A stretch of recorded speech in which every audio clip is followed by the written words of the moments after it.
Hey everyone, Scott Hansen here from NFL Red Zone. I hope you're checking out 1 hour of 5 Yard Rush, one of the best podcasts on NFL football in the UK.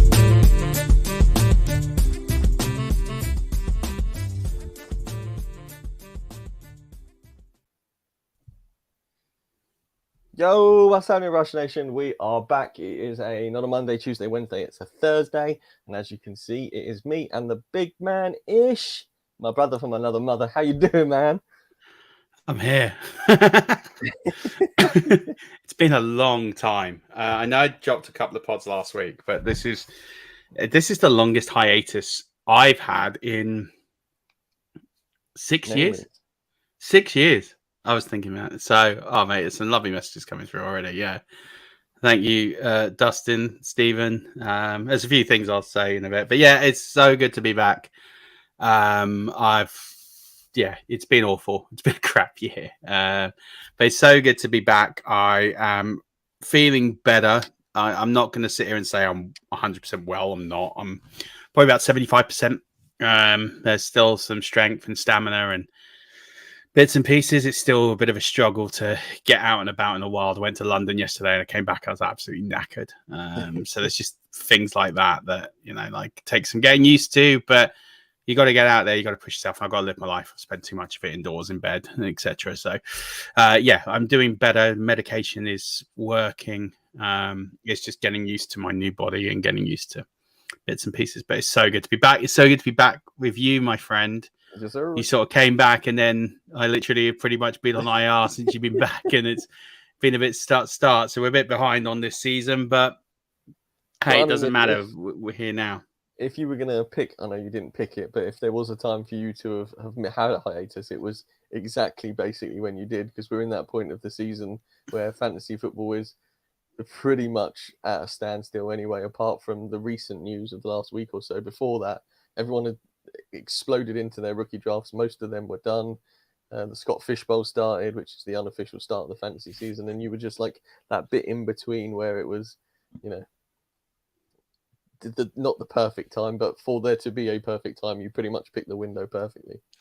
Yeah, sort of, but obviously there was a lot of knock-on effect and impact to that. Like the playbook, which is kind of half finished. I don't think I'm going to finish it, to be honest. I think it's going to be too long to get it out in time for the season. Then I think it'll be dated. So I'm going to think about what to do with it. I'm probably going to put it out, but I'll probably not put it out for sale. I'll probably think about putting it out in a form of maybe like essays. I'm yet to think about it. I'll have a think, but I'll put it out in some form. I think there'll be some content in there that's really useful, but it's a bit of a shame. But that, life gets in the way. But hey, it is what it is. There are a few shout outs I'm going to make here. There's a couple people watching. Stephen Easter, we dropped a message on here. Stephen's running an awesome charity tournament at the moment for Motor Neuron Disease Scotland. And he's raised a good amount of money for them. So I just wanted to give him a shout out. Awesome job he's doing. I might be on the clock at some point when we're on the show, but I'll probably wait till afterwards because it is an 8-hour clock. In that same league is Johnny. Johnny, it was his birthday last week, so happy belated birthday to him. I know he's watching, so I wanted to just wish him a happy birthday, belated birthday. Both of those guys bought 5 Yard Rush merch as well. They were our 2 5 Yard Rush merch guys who got their merch last week. So massive respect for buying those and glad you're enjoying the teas. And then just a shout out to the guys running charities. So Scott Fish, obviously making a lot of money. But also Greg at Warrior Bowl, Matt for JTT Cup, Jack for his Steve Rains Bowl in honor of his friend Steve Rains. And if you don't know the story of Steve, then check in with Jack or look at his Twitter and find out about Steve. Steve is someone that both Stocks and I sort of knew through the community, who passed away a few years ago through cancer in his late 30s. So terrible loss. So there, lots of cool charity leagues at the moment. There's more that people are running that if I sat here and mentioned them all, I'd be here all night. But just shout out to those guys because those leagues are either ongoing or just finishing up. So shout out to those guys for running awesome leagues. And then obviously the FFCC starts Monday. So a massive thank you to everyone that has donated. 97% of the field has donated, which is incredible. We are £30 from our goal, which is awesome. So we should hit that by the start of the tournament, which we've never done before. So it's an awesome effort to get there. And I know that we did the podcast last week from Bob at the MPS Society, which got a bit emotional. I hope if you get a chance, have a chance to listen to where your money is going and the work they're doing. And, I didn't specifically talk about Dynasty Island Rich Cooling on there because it's kind of not my story to tell. It's Rich's, but he's been very open and honest on Twitter about it. He sent us a message today, didn't he, Stocks? Just appreciate the money we've raised. That money that we've raised, that near £5,000, is going to make a huge difference to that society, that charity. It's going to fund 25 families for a year to get support, which is huge. So it's 25 families who are going to be able to get support with this life-limiting terminal disease. And I just think this community is awesome that they have put their hands in their pockets at a time we've got a cost of living crisis. We've got lots of things going on, prices going up, and people put their hands in their pockets to donate. So thank you very much from the bottom of my heart, from the bottom of everyone's heart here at 5 Yard Rush for donating. And last thing is our listener league. So if you missed out on the FFCC, then we are still doing our listener leagues. I'll put a link in the chat if you're watching this live to our listener league forms, and you can go ahead and sign up. They are filling very quickly, and then I'm going to open this up to the folks on Twitter probably at some point, either tomorrow or Saturday, just to get these last ones filled. The one for me of importance is the auction league. There's 2 spots left. We have a draft date of the 9th of August. So if you're looking to do a live auction, 9th of August, 8 p.m, come join me. There's a lot of really cool folks in the community that are doing that. If you are watching on the video, this is a little sneak peek of potentially next season's design. There are only 2 of these in existence at the moment. Murf and I have one each. But this is the back of my hoodie. I don't know whether you can see this or not, but there it is. It's it's pretty sick. Little snippet if you're watching there. If you're not and you're listening, should have been watching. Which head over to YouTube, hit the like and subscribe, and then you can come see the content which you don't get through your ear holes. That's right. And you can start to see at some point. So I'm in a different room. If you've been watching the streams for a while, you'll notice I'm in a different room. This is going to become my office. Originally, it wasn't. Originally, I was in a room that I was using as my office. We're going to convert that into... So at some point, I'm going to put some jerseys and posters and stuff like that. In fact, I can't get it out. It's a bit wedged. But I actually have something that Stocks gave me as a present a while ago that I'm going to get up as well. Yes, I remember it well. But I don't even think it's what you're thinking of. What? Really? Yeah, I mean, you're thinking of the 5 Yard montage that you put together, the 5 Yard painting, or are you thinking of the My Time at Tottenham frame that you made me? Because that's what I was referring to. That's not what I was thinking of. You thinking of the 5 Yard? Yeah, I was. Yeah. Well, there you go. You've got. But both will be up through the seasons. You can change it. Well, there'll be plenty. There's plenty of room behind me, so fill up. Anyway, but yeah, let's get on with the regular scheduled programming. I just wanted to get that out there while we could. So scheduled programming, I love that. It's like a '90s throwback. Well, yeah. There's been some news, Murf. With it being a Thursday, we do tend to be a little bit behind the news, but obviously you and I have insight on this. Start with the Saquon deal: 1 year, 11 million, 10 million, and then 750,000 in incentives. Which works out about $1 million less than the franchise tag, I think, if you'd have signed that, something like that, right? Yeah, it's kind of a little bit less than the franchise tag, but the way it kind of structures out, it still works out pretty well for him. He's still going to get very well paid. I think there's some insurance on, I don't know this for sure, but I think there's some injury guarantees in there, which is why he's agreed to take a little bit less. because there's a bit more protection for him against injury. That's my understanding of that. So I don't necessarily would say take that as gospel. But there's some. It's interesting, obviously, and this sort of branches out to this whole debate about running backs at the moment. Are they undervalued? Are they paid what they're worth, given they have a shorter career than most, and given that their market is genuine, viewed as a lot less necessary compared to other positions. Excuse me, in the NFL. And this led to another piece of item news where a lot of running backs had a Zoom call and voiced their opinions about it. I mean, it's a tough one, really, because there's the side of it that goes, absolutely, they're grossly underpaid in comparison to other positions, given the risk and the workload that they do. On the other hand, they signed a collective bargaining agreement not that long ago and locked it in for several years. And I don't think you can argue. I don't like this argument that about certain players should get paid more than other players based on the position. You're always going to get that bias with the quarterback because of the leadership, and they are kind of the focal point. But I do think that running backs are generally underpaid. But having said that, I don't think you can bring in a collective bargaining agreement where you pay people per position. Because I think what that's going to do is that's going to then push college players into certain positions.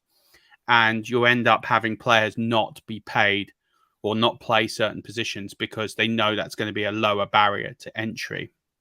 Whereas, the top running backs in the league can earn elite money. It does happen, just doesn't happen often. It's a tough one. But you do have some running backs get paid less than kickers. But is that not a ratio of player to position to average salary that dictates that? Because there is only one. I say one. There's obviously several rostered, but there is only one main kicker per team per season. So there are more than 32 running backs throughout the league, right? Partially, and I think kickers have value, right? If you're a good kicker like Justin Tucker, and you're one of the best to ever do it, there's a value to him that arguably is more than a running back, because to replace Justin Tucker is a lot harder than it is to replace J.K. Dobbins on the same team. Yep. Because, as you say, there's more running backs, but also there's more coming through the college system and the college ranks. So the chances of you signing, and this is where it doesn't help their case over the last few years, and we'll get into this at some point later in the show, is this running back by committee approach where there aren't that many players that are getting those 300 touches a year that they were. And so there aren't that many players that are the bell cow, that are the elite player at the position. So when they're sharing the workload, how can you argue that a player who carries the ball, that has 200 touches is worth 10 million a year? It's much harder to argue. And that's the route that most offensive coordinators are going, because of the amount of injuries at the position, because of the fact that, yes, whilst there are running backs coming through at the college system, there aren't that many elite players anymore, because most of them are in a running back by committee position at college. You look at Alabama, you look at all these top schools, they have 2 or 3 running backs that share the workload. They don't have, there is the odd bell cow, but there aren't as many as there used to be 5 years ago. And so, people sit here and think that the college game mirrors the NFL. It's actually the other way around. The NFL coordinators are mirroring the college game. And so this running back by committee approach is happening because there's more reliability if you have 2 or 3 guys. I mean, you look at, let's take the Philadelphia Eagles. Their roster this season, they trade for DeAndre Swift, but they also signed Rashad Penny. They also have Kenneth Gainwell. They also have Boston Scott. I mean, they are very, very deep at running back. They have 4 guys and you got 2 guys that were starters on that team. One that you got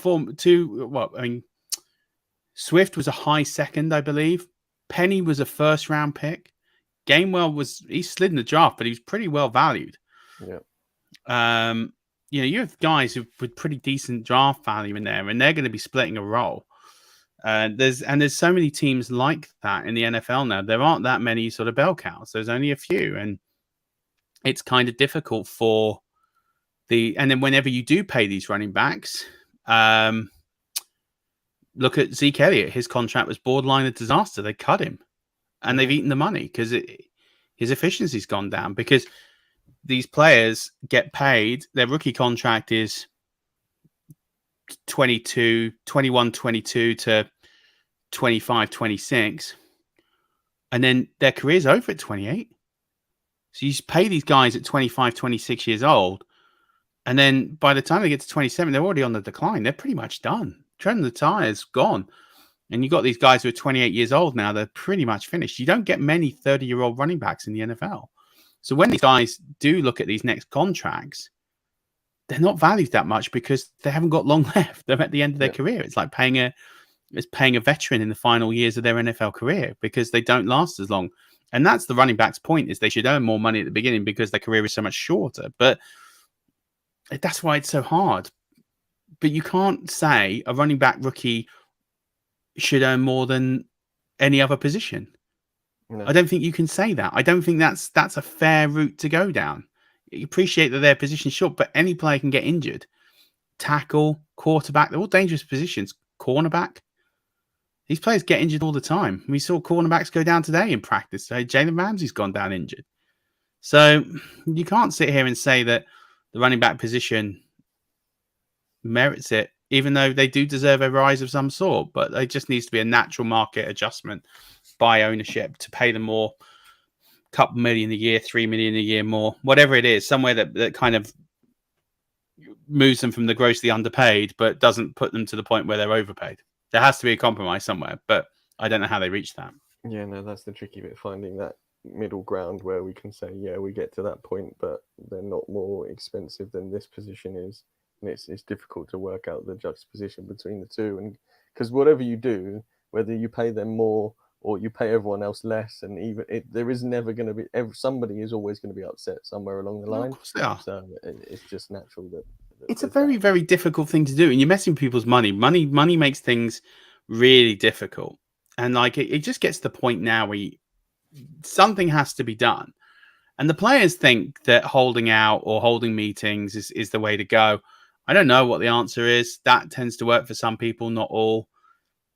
I think ultimately it has to be done either on a case-by-case basis, or there has to be some kind of market adjustment where we pay these guys a little bit more. But I don't think they deserve the 10, 12 million a year, because I think the position isn't going to warrant that, because I don't think you're going to have many guys that are going to be the sole bell cow players. I mean, I think if you're the elite of the position, I think that's fine. I think if you're the Christian McCaffreys, the Derrick Henrys, and someone offers you that kind of money, then fair enough. But those guys are the exception. They're not the norm. I think there has to be but then most of these guys are earning 1 to 3 million a year, and I don't think that's enough. I think they need to earn 5 million a year. It probably seems like for a lead back a fair rate, and 3.5 million, 4 million for a secondary back who's going to get a lot of work seems fair. And then you scale it down. I think there has to be something in place, but I don't know how you would get to that. Yeah, and we might see that with the elite players especially, we might see that there's a drop off in their want for more money when it comes to NIL in college, because you get someone like Bijan, where NIL now is far more superior than it was when he started his collegiate career. The NIL deals will, be much bigger for them. So when they do come into the NFL, yes, their career is less, but they've earned a lot more money in college through being this Bijan-like player at Texas, for instance, or something like that. I mean, I have an issue with the NIL deals. I have a massive problem with them because they're not going to be regulated.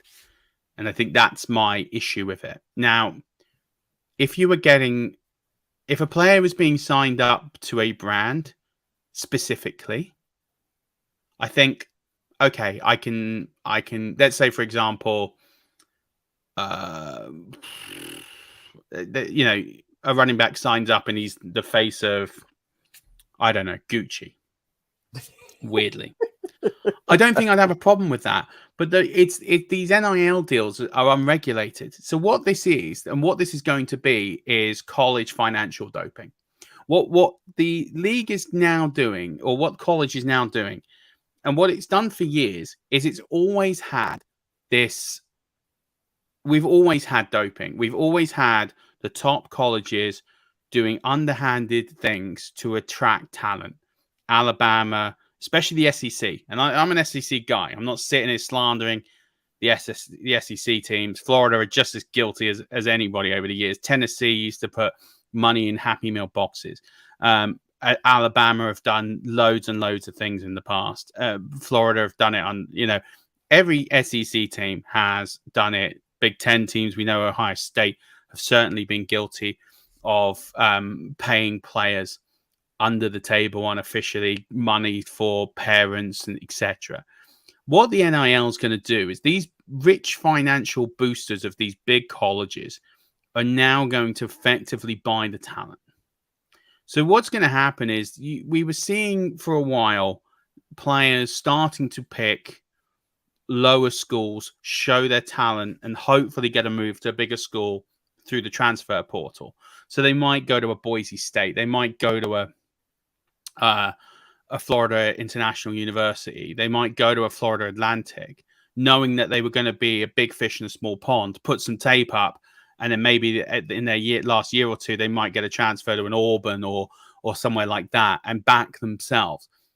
That's not going to happen now. These players are going to get booster money, big money to go and play for the big colleges, and they're going to sit because they're going to attract so much talent that not all the players can play.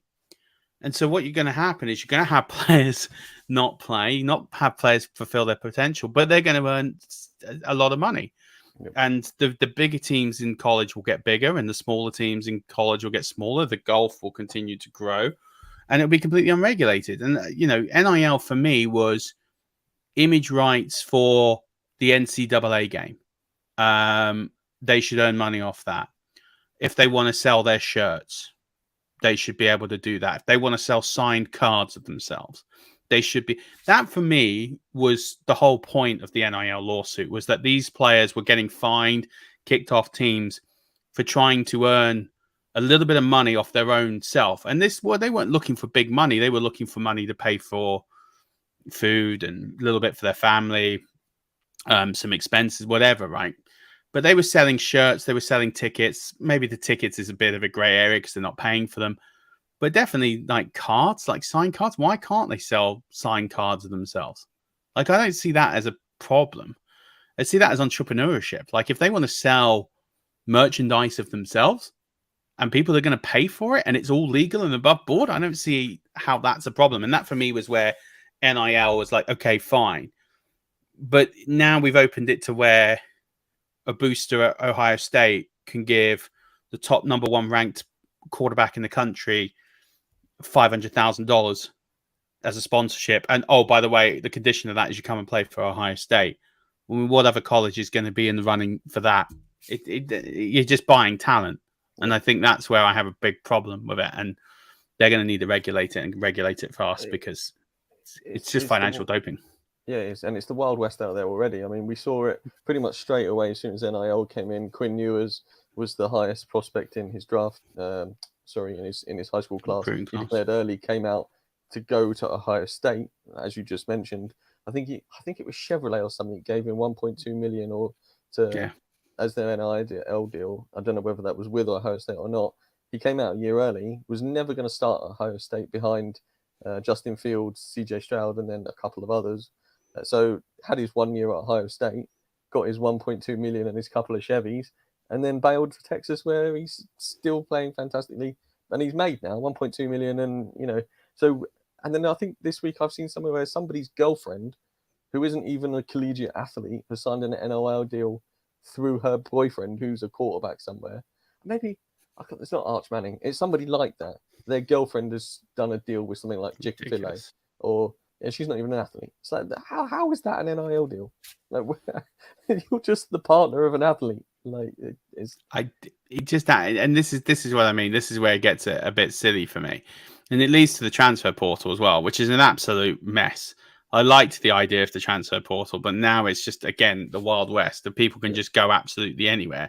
There's no consequence to your decision. Oh, I'm going to go somewhere. Oh, I'm not going to play. Okay, well then I'll just redshirt and then I'll transfer somewhere else. Like, it's all got a bit silly. I'm not saying the old system was perfect, far from it, but it stopped a lot of the silliness that we're getting now. But that's college football. I think you're right. I think NIL will change the landscape a little bit towards these future running backs, but it doesn't solve those that are in the league now. And I get why the players in the league now have an issue, but Yeah, I mean, I think at the end of the day, they're kind of stuck. They've got a signed agreement.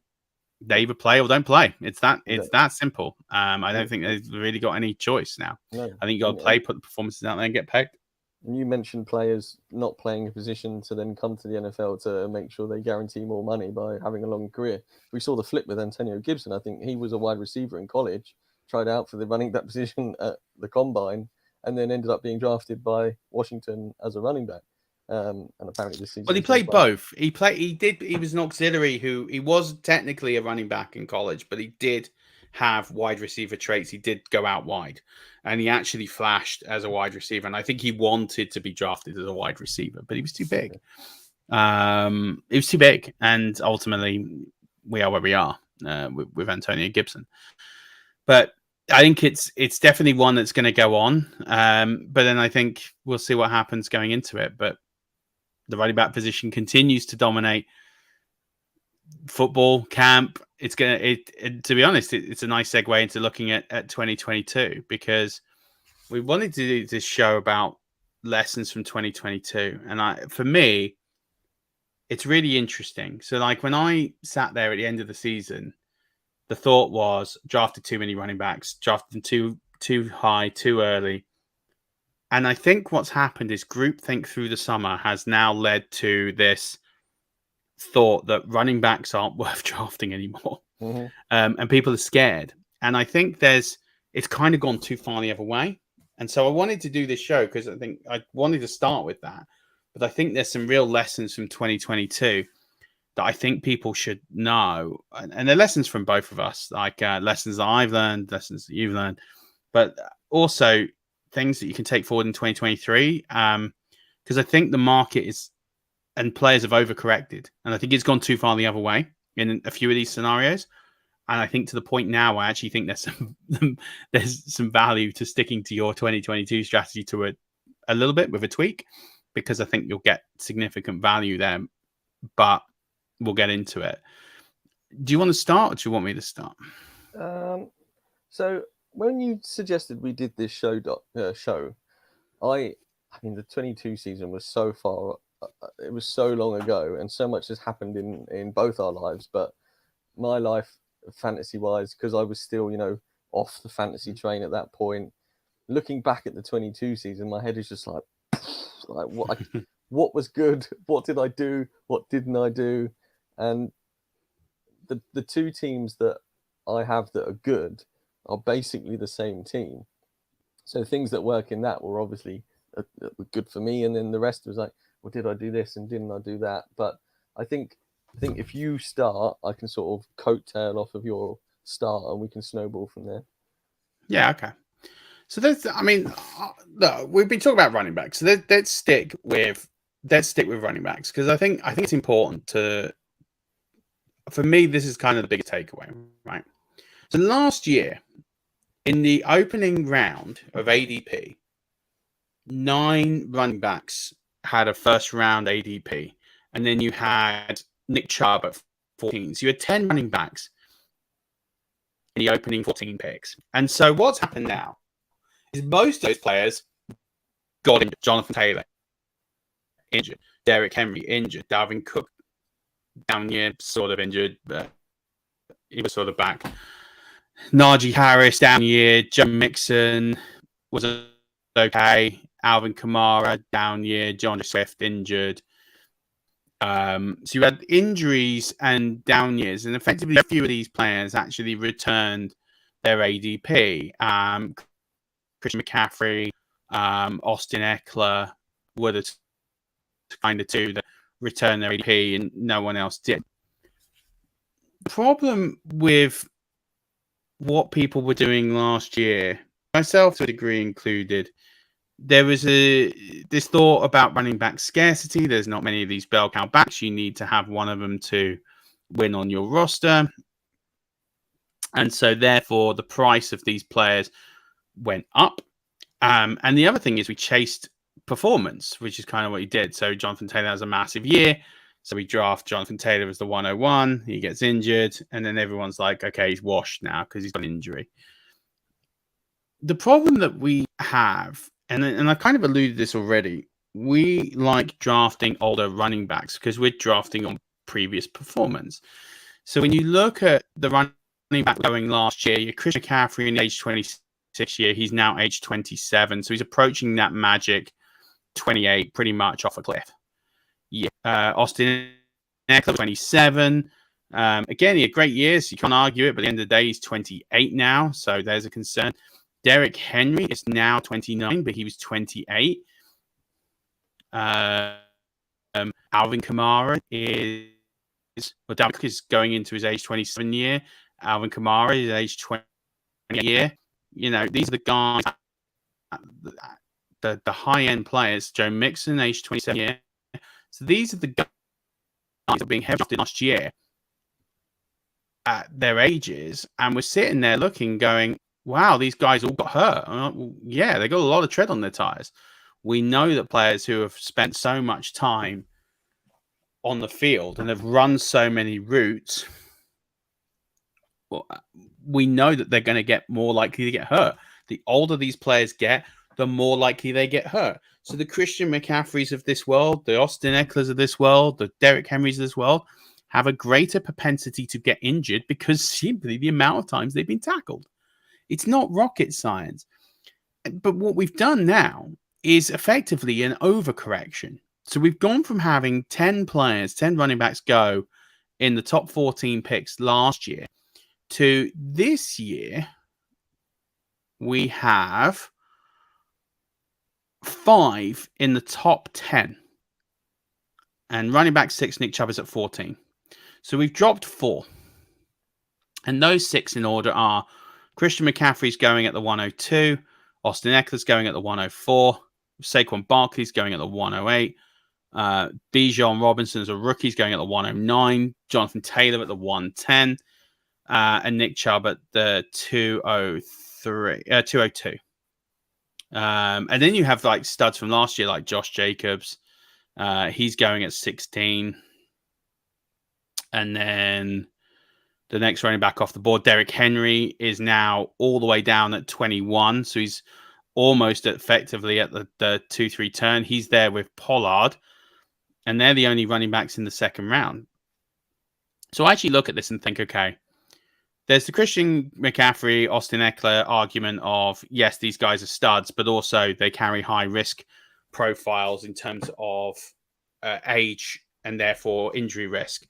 So I can understand the logic of fading those players to go to a different direction, more likely a wide receiver, because of the fact of their age and the likelihood of them potentially getting injured in that risk-averse kind of strategy. So I understand the logic of drafting them based on previous performance because they've been studs, but I also understand the logic of fading them. For me personally, if I'm picking in the top 4, I'm probably fading them because of their age profile. I just think 27, 28, it's very difficult to sit here and draft them and expect them to play a full season, knowing how much tread they've got on their tires and knowing how much the likelihood of them getting injured continues to increase as they get older. So I can understand, for me, I'm fading, whereas last year I'd have been all in.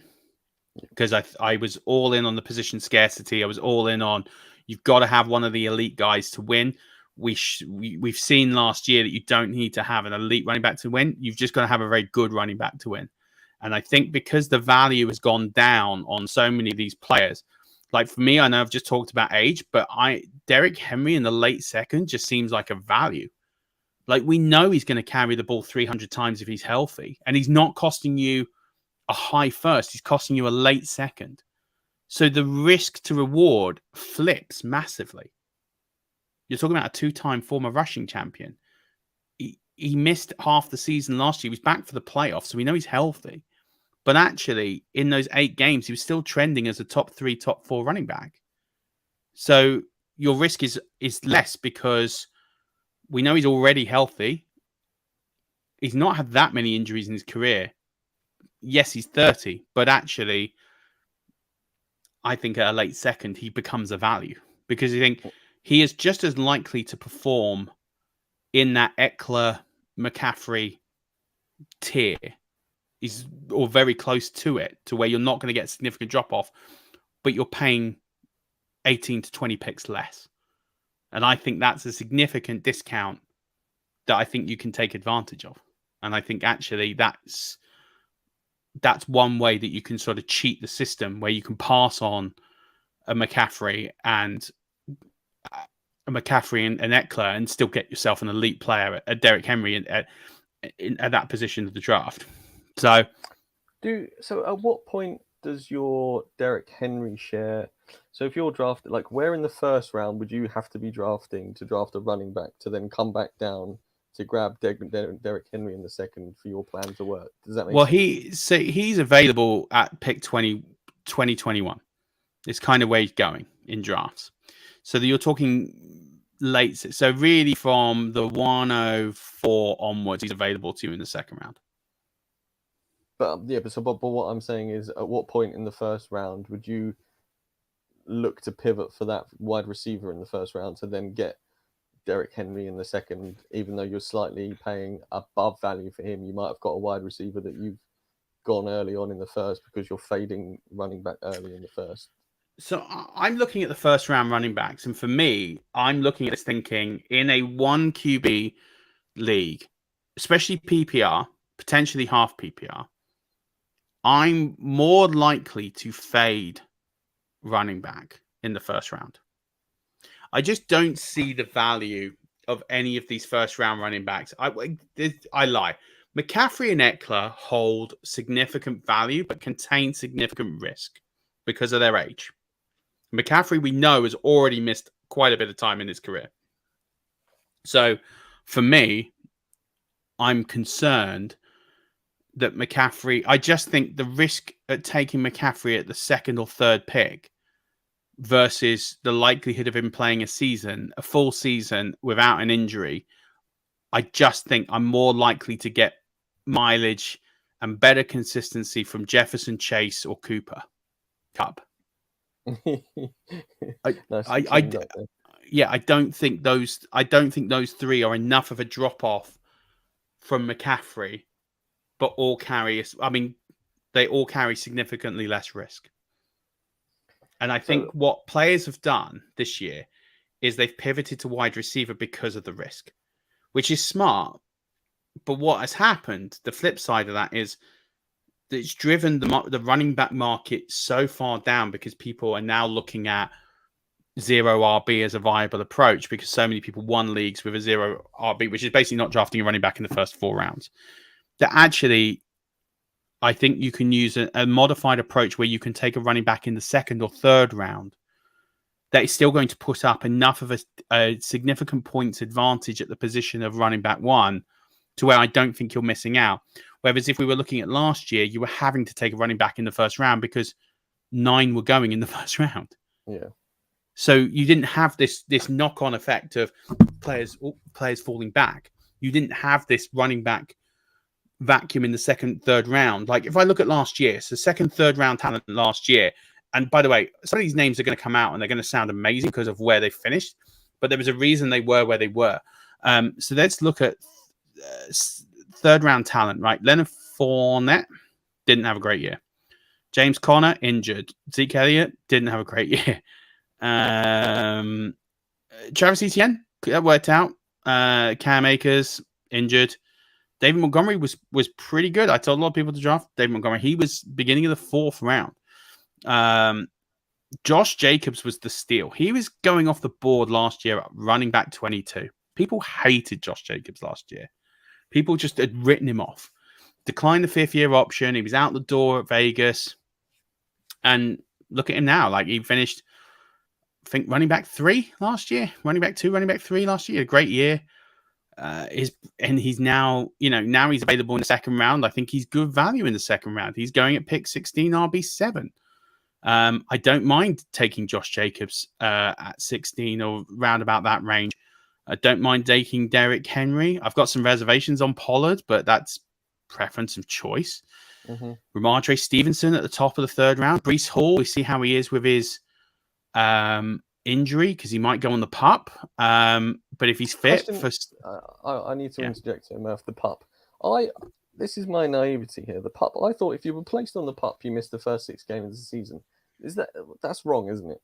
It is at the moment an abbreviation of letterage where you go on, you miss the first game. Yeah, so there is a period where you can go on the pup, but then there's a deadline, and if you're still on the pup by then, you do miss the opening 6 games. Okay, cool. Because when I saw these players going on and off the pup, like over the last few days, they've been on, they've been off, they've been on. I was like, all these players are going to miss the first, and then he's back off. Like, oh, okay, fair enough. No, not yet. So because I think there's Hall more is still flexible on the pup. Yeah, but we need to see if he's going to be available for opening day. If he is, then that's fine. If he's going to miss time, then for me, his value takes a bit of a hit. Najee Harris, I think, is a steal at 27, which is RB12, considering he was a first-round talent last year. He just had a bad year. That offense was terrible. Mm-hmm. Change of OC, which we'll get to. Travis Etienne, I think, is a steal at RB13. He's at pick 33. Kenneth Walker, got some competition there. Like, for me, these values just look a lot better to where you can hook a guy. Like, the RB12 is going off the board now in the third round. Last year, at the end of the third round, you were getting the RB17. So, again, all these values are kind of going down off the board, which means that you can play it safe in the first round, get yourself an elite wide receiver, have that security, and then still pick up an elite wide running back in the second or the third round, depending on who your preference is. And depending on who's available and best player available, and you might go wide receiver, running back. You might go wide receiver, running back, wide receiver. I think last year people were going running back, wide receiver, or running back, wide receiver, running back, and they were taking 2 running backs in the opening 3 rounds. I think the argument here is that you can take one of those guys in the opening 3 rounds, and then I think there's even enough value in the 4th round to where you can wait till then. Again, if we're looking at values this year, 4th round picks, Kenneth Walker, Jamar Gibbs, which I'm not as big on. Joe Mixon, we know he might miss some time with disciplinary issues. Aaron Jones, these are all 4th round guys that you can get. Dameon Pierce, who looks like he's going to be a workload back, and you're getting him in the late 4th.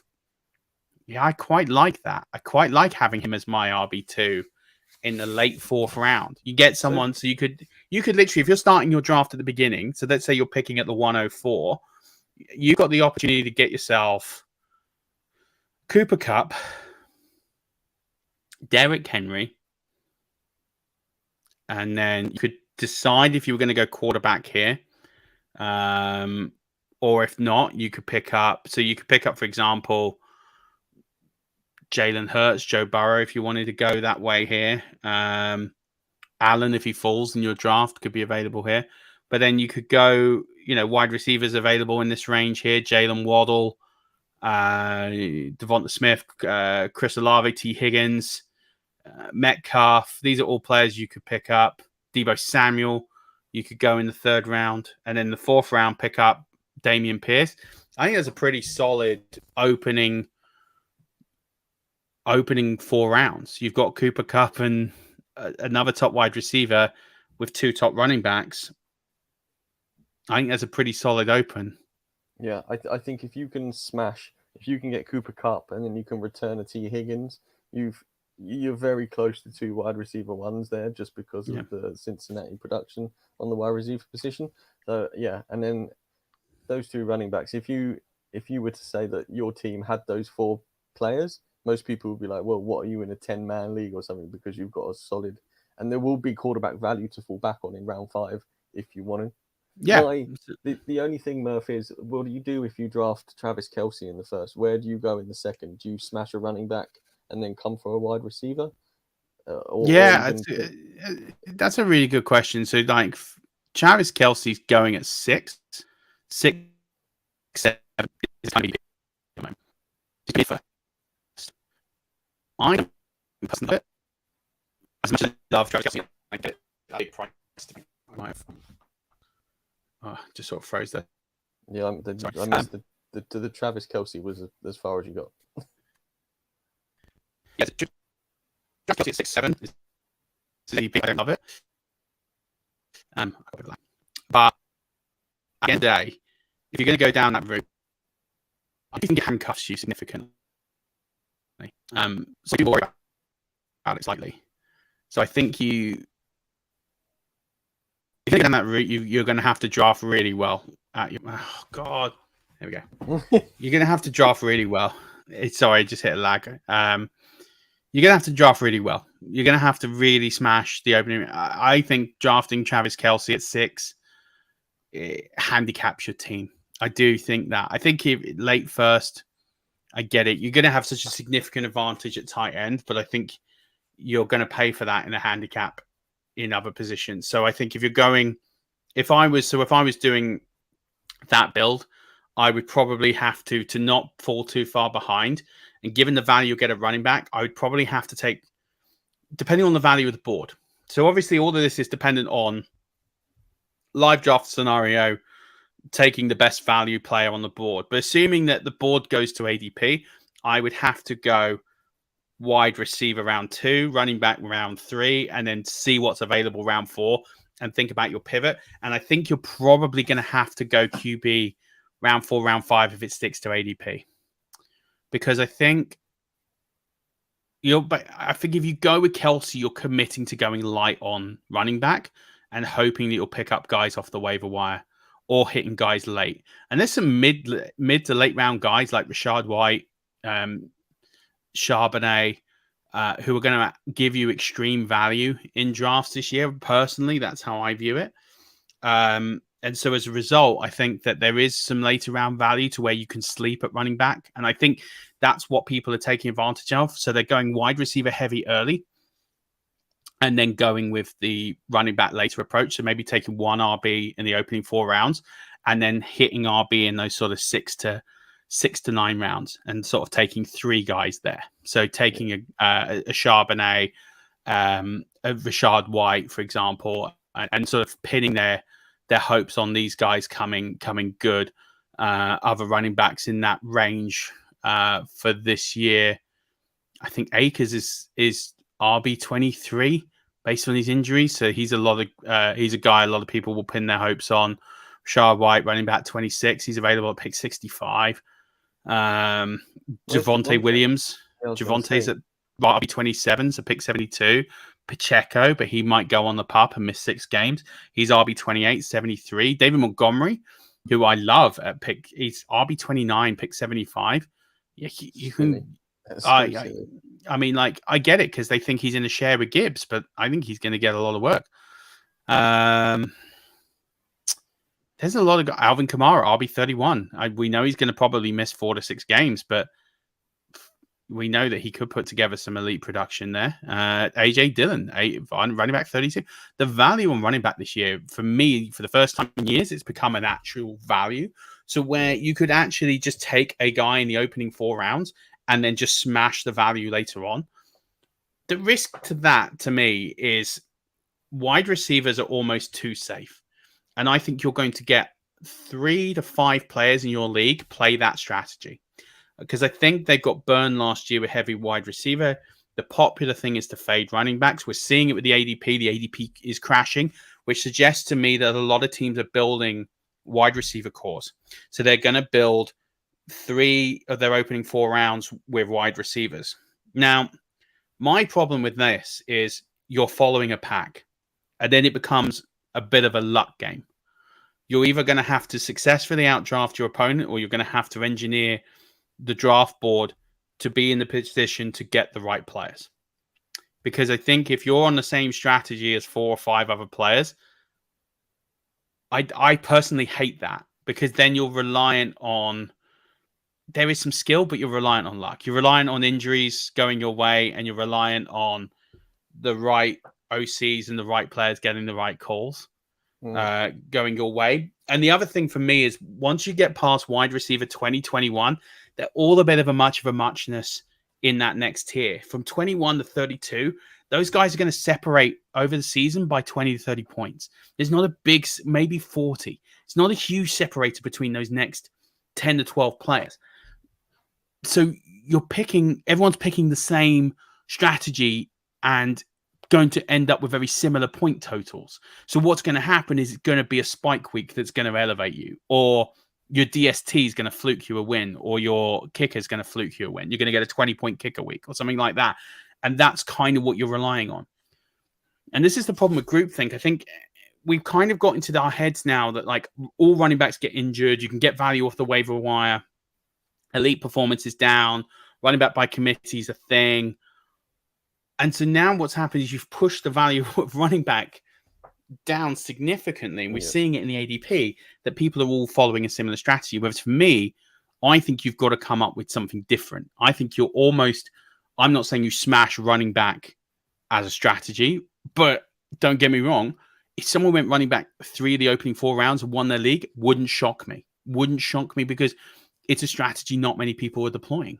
Yeah. I think people have got into this groupthink. I think the 3 things people are doing this year, and they've taken this from consensus, is we've got to draft wide receiver early and often as much as possible.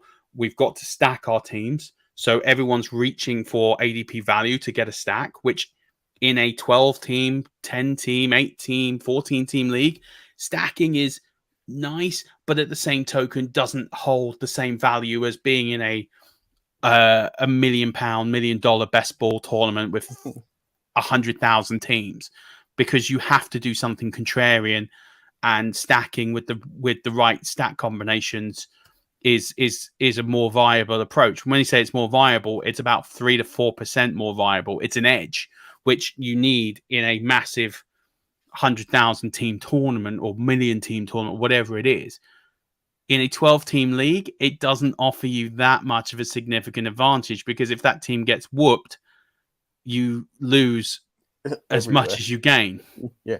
So you carry the risk, and it's.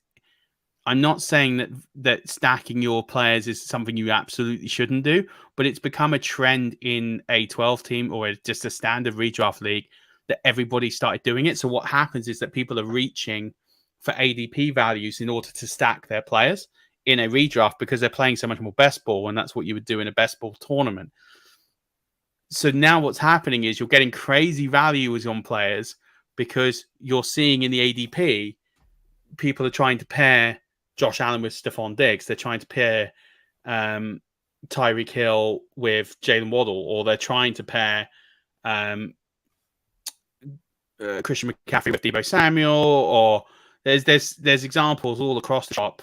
Justin Herbert with Austin Eckler, Joe Burrow with Jamar Chase. We're seeing this in the ADP correlate where people are reaching for stacks to get that stack. And I just think in a 12-team league, the advantage isn't there. So, and these are all pending from the lesson. We're supposed to do lessons of 2022. I'll run through what I sort of jotted down in a minute, but I'm kind of just doing a brain dump. I think what we should do is, I think we should have this as our intro part 1 to the lessons. Because I think, like, no disrespect to anybody else and stuff I've listened to, but like most pods, whoever's putting it out is the same sort of thing at the moment.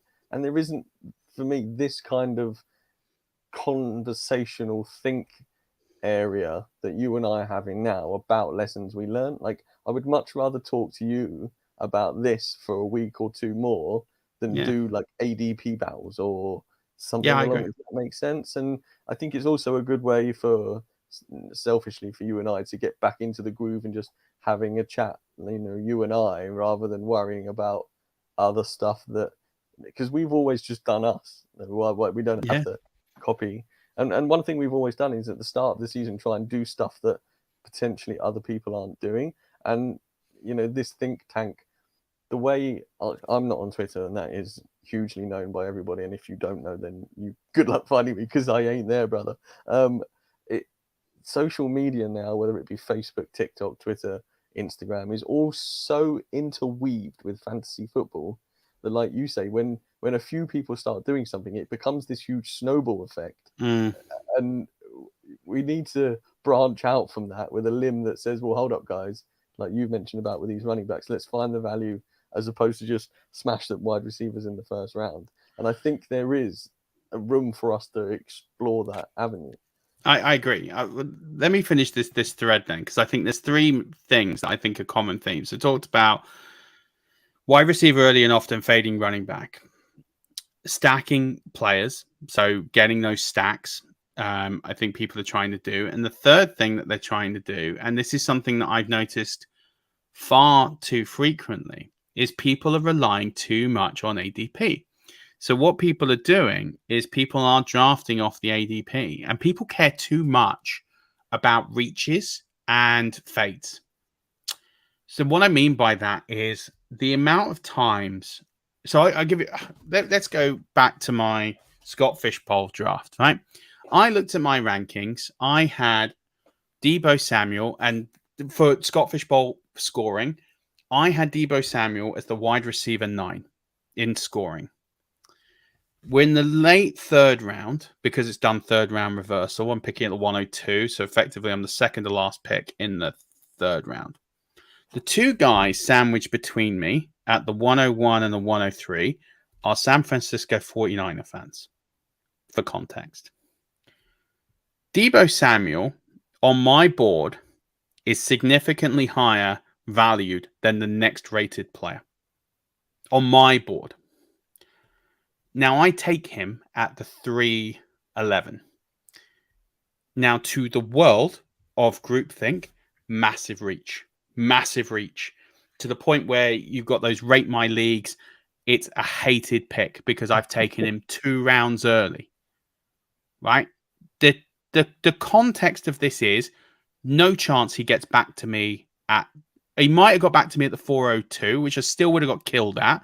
So whether I take him at the 311 or the 402, kind of debatable. He probably would have got back to me at the 402. I didn't want to take the risk. He was my guy on my board. But ultimately, even if he'd gone at the 402, people would still said that was a reach. People would still gone, hate that pick. You could have got him in the 5th or the 6th. I couldn't have. He would not have been there. He would have gone. Because if he hadn't gone at the 402, he would have gone at the 403. And if not, he certainly would have gone at the 5. Yeah, he wasn't. He'd have gone in the 5th. He wasn't coming back to me. So ultimately, yes, I could have taken him at the 402 instead of the 311. I didn't want to take the risk. But whatever. I still would have got killed for it at the 402 because people see the ADP and go, oh, you've taken him a round above ADP or 2 rounds. You've got to evaluate your players and how you view them. If he's your guy on your board, doesn't matter. You take him. If you make the mistake, you own it. It's your team. Like if Deebo Samuel has a crap year, I will take the L. I'll take the L. Like that's fine. It's on me. No one made me make that pick. No one skewed my thinking into thinking that Deebo Samuel was going to be like. But I look at what he's done in the past. I look at what he did with Christian McCaffrey in the team last year. He's got elite target share. I knew Brock Purdy was going to be fit. He did great under Brock Purdy at the end of last season. He's going to be an absolute volume stud, and he's going to run routes. He's going to be everything. He's going to be the all offense on that team. Like for me, he was the cornerstone of my wide receiver core. That was my target. I'm happy to reach. People aren't happy to reach. This is what's hilarious.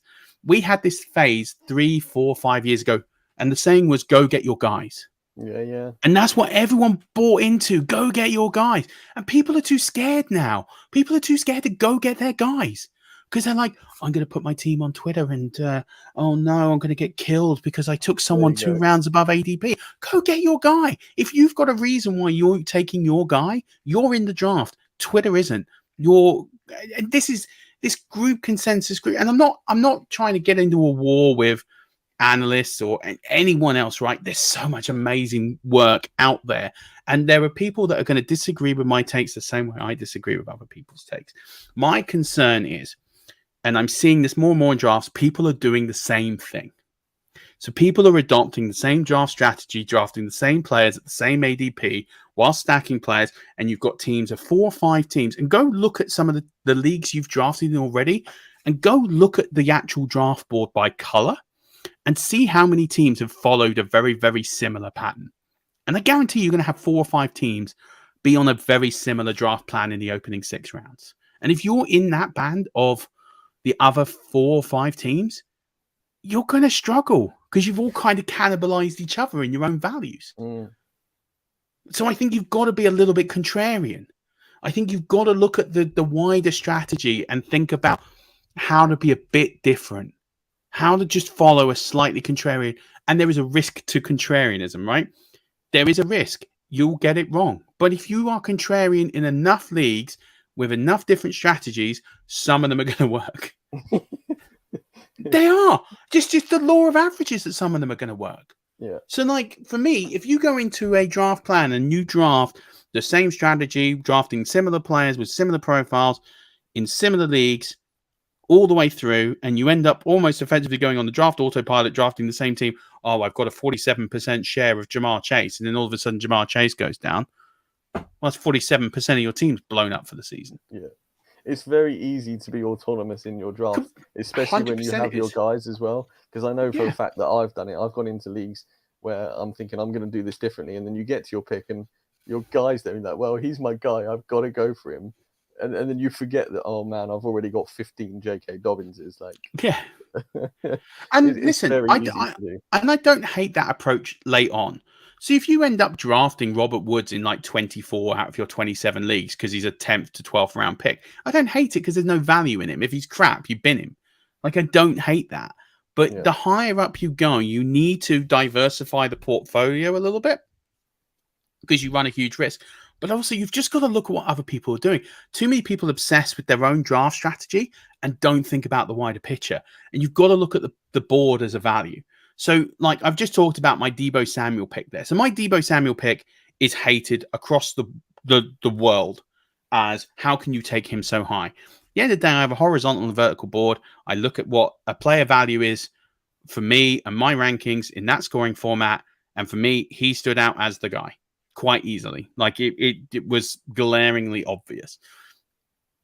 That's my rankings, and I could be totally wrong. And I'm not sitting here advocating drafting Deebo Samuel in the late third round. I mean, I can, and I'd be happy to, but ultimately, in a super flex tight end premium format, it's rich. But I'm willing to own that for me and my team. And if it's wrong, then I'll take the L. But having said that, if you look at your player values and think about where you structure your teams, I think about my roster construction, and I think about how I'm constructing my teams. I want to have good value across I think about replacement level talent at each position. So, like, for me, I need to get an RB1 as an RB1, an RB2 as an RB2, a wide receiver 1 as a wide receiver 1, wide receiver 2 as a wide receiver, as a minimum. And you might get 2 wide receiver 1s, and you're lucky you have one as 1 and 2, and then you might fade tight end or another position or whatever it might be. But ultimately, you've got to think about the replacement value. And then that comes into your bench. And you're thinking about, okay, so if I lose J.K. Dobbins, who's my J.K. Dobbins replacement? It's got to be someone who's going to put up decent production to where I'm not going to fall off a cliff. If your next guy after J.K. Dobbins is, I don't know, Tank Bisbee, you're kind of dead. Unless you're lucky on the waiver wire and Gus Edwards is out there and you pick up Gus Edwards, and you're all right. But you're reliant and you're going to have to spend your fab to do it. Yeah. Whereas, for me, I think about where do you get values in drafts, and that, I talk about my Scott Fish Bowl draft. People look at how I reached on Deebo. I made up with values. I got Rashad White in like the 7th or the 8th round. I got Zach Charbonnet in the 12th round. So, you pick up different values in different places of the draft based on what people see as a value or as a reach or value, whatever. Like, but ultimately, you got to go get your guys. You get your guys at the values you're comfortable paying. And if you end up winning your league, who gives a toss? Yeah. And I think you're right with the putting the league on the Twitter, and not only that, people are like, they have stuff and documents that they follow, and on Twitter they are following people whose information they see as gospel. And then when you see somebody reach, they're like, "Oh, you've reached, you shouldn't be doing that." And then people don't want to be put in that position where people are on them and with comments and things because they don't want to be people to say that they're doing it wrong. Whereas I draft whoever I want to draft, and I can't put my team on Twitter. And if people in my league want to come at me, I think I know the people in my leagues well enough to say, well, hold up, fellas, this is me. I will caveat this slightly. I think the UK community is far more supportive. Yeah. And I think the UK community is far more, it's not visceral. So I think that UK, not just UK analysts, but UK players who comment on teams will tend to be more positive about other people's teams, whether they mean it or not. So people go, nice draft, dude. And they could really hate it, but they're not going to trash it on Twitter because they're not that way. So I tend to find that British, and British analysts will give more constructive criticism without it being nasty and say, oh, I might have done this, or why did you go in that direction there, and use it as a bit of teaching moment, whatever. But when you get and I'm not trying to trash America, because a lot of these people are not even people are my friends, but I love the American fantasy football community. They've accepted me in wide open arms, but you do get these very negative comments from negative players, and it's more players than analysts. Will sit here and trash drafts or trash takes because they dislike it. And I think that dents confidence in players. I think for me, and I've talked about this for years, you should never wed yourself to a single strategy, nor should you wed yourself to a single person or two people's line of thinking. So like people that watch this show, I'm completely humbled and blessed that people take our opinions and apply what we're talking about. But this is why we have these strategic conversations, because ultimately for me, when you talk about strategy and strategy concepts, it leads to threads that people can pull apart and create their own strategy. So like people who have absorbed the fantasy football content over fantasy football playbook over the last 3 years, or absorbed this podcast over the last 6 years, they sit there and say, I've taken your advice on this, but then actually the way they execute it is very different from the way I would execute it, because the way that they've interpreted some of the strategy is very different, but they've still used the strategic thinking to come up with that. And I think that's what we do that's different. We're not going to tell you what to do in terms of, I'm not going to give you in hard and fast, in this round you take this player, in this round you take this player, in this round. We'll look at player groupings and say, hey, there's some value here at the running back position in the 4th round. You could look at this guy, this guy, this guy. I like this guy, but you can go down whatever route you like. But we're talking about wider concepts that people can string a strategy or string a plan together on based on their rankings, their beliefs, their gut feeling, their luck, their spin of the wheel, however they come about it. Yep. And I think that's what's different, is that whole metaphor of, you can catch a fish for somebody and you can feed them for a day, but if you teach someone to fish, they won't go hungry for a lifetime. Or whatever the saying is, but I know I've hashed it. But ultimately, we're trying to teach people how to fish. We're not just trying to feed them. Like, I think that's the difference. So I hope this has been a useful introduction, because it's been a bit of a brain dump. Like, this has gone so far off what we're going to talk about. But I think it's important, because I think a lot of people, from what I've seen in drafts, are executing very similar strategies. So like in my Scott Fishbowl draft, for example, I raced to the board for every pick because it was a very easy decision-making process, because I was so far away from the other 11 players. I was so far off the map. My plan and strategy was so different from the other 11 that will either stand me in really good stead, or I'll finish last. But I'll own it. Yeah, I had a great time either way. But I'm either going to finish in the top 2 or 3, or I will finish in the bottom 2 or 3. I won't finish in the middle, because I was too different from everybody else. Yeah, it has been a brain dump, and I think it's a good one as well. Like you said, it's a strategic conversation that we're having, and it's stuff that it's good for everybody out there, but it's also good for us. I think having this conversation, I think you unlock stuff within each other that perhaps you didn't know was there, and you think, well, yeah, I did think that, but actually now I think it's better or worse than I thought it was. So we've definitely got more parts to this conversation coming, Rush Nation, because we got to, I don't know, point 2 on our show, Murf. So I think I skipped point 1. there's a whole load left to come. Anything else before we jettison this pod out into the big wide world? No, just if you've got any further questions on it, like, this is quite higher level stuff in terms of trying to come up with a draft strategy and trying to think about how you're going to execute that strategy, right? It's quite, I don't want to say it's difficult, but you got to pick something that you're comfortable with. So I think if you've got questions on it, reach out on the Twitter machine, reach out on Sleeper, however you want to reach out. People have their ways of finding me. I'm a pretty easy bloke to find and ask questions to. Then ask questions. But I think ultimately, I would just be looking at. Do you know the best advice I can give you if you want quote unquote homework before we do this again? And I'm going to do the same, okay? So you can hold me accountable to this. I'm going to look at every draft I've been in, or at least a good number, probably not all of them because it's been quite a few. But I would look through a good number of drafts, and I will look at the wider board, and I will see how many people adopted similar strategies and where did my strategy sit in with everybody else. Did I draft in a similar fashion to other players? Have I put myself at a disadvantage? And what my takeaways are from that.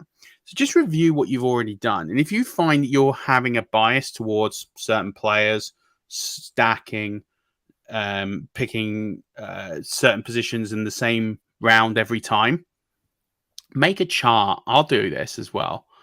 And we can share results privately. We can share them publicly. We can have a few of you on and talk about it.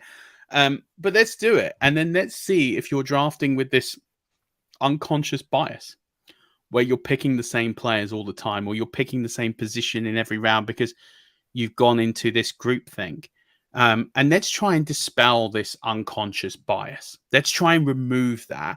And let's try and stick to drafting at the best value player at cost. Well, not at cost, but either based on your board or based on what you perceive as value, or alternatively, try and do something different. So, like, if you've been doing lots of heavy wide receiver drafts, try and pick one and just think, oh, I'm just going to flip it. I'm just going to do heavy running back draft. Just see what happens. Yeah. See how you like the build. See how you like the team. See how it does. Is it different? I just think it's a useful exercise. So I'm going to do it. I'll report back next week with my drafts, and obviously scoring formats and things will change and differ, but let's look at it as an exercise. You do the same, Rush Nation. If you want to share the results with me privately, then feel free.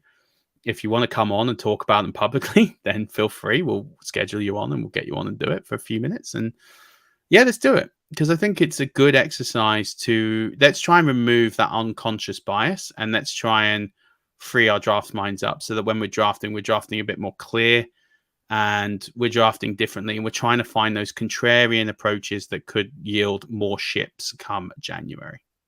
That's what it's about. That's what it's about. Murf, this has been a joyous occasion. I should put it that way. It's been nice to get back on the pod sphere with you and do one of these again. And it was a subject that we could both talk about in a conversational way, which is good.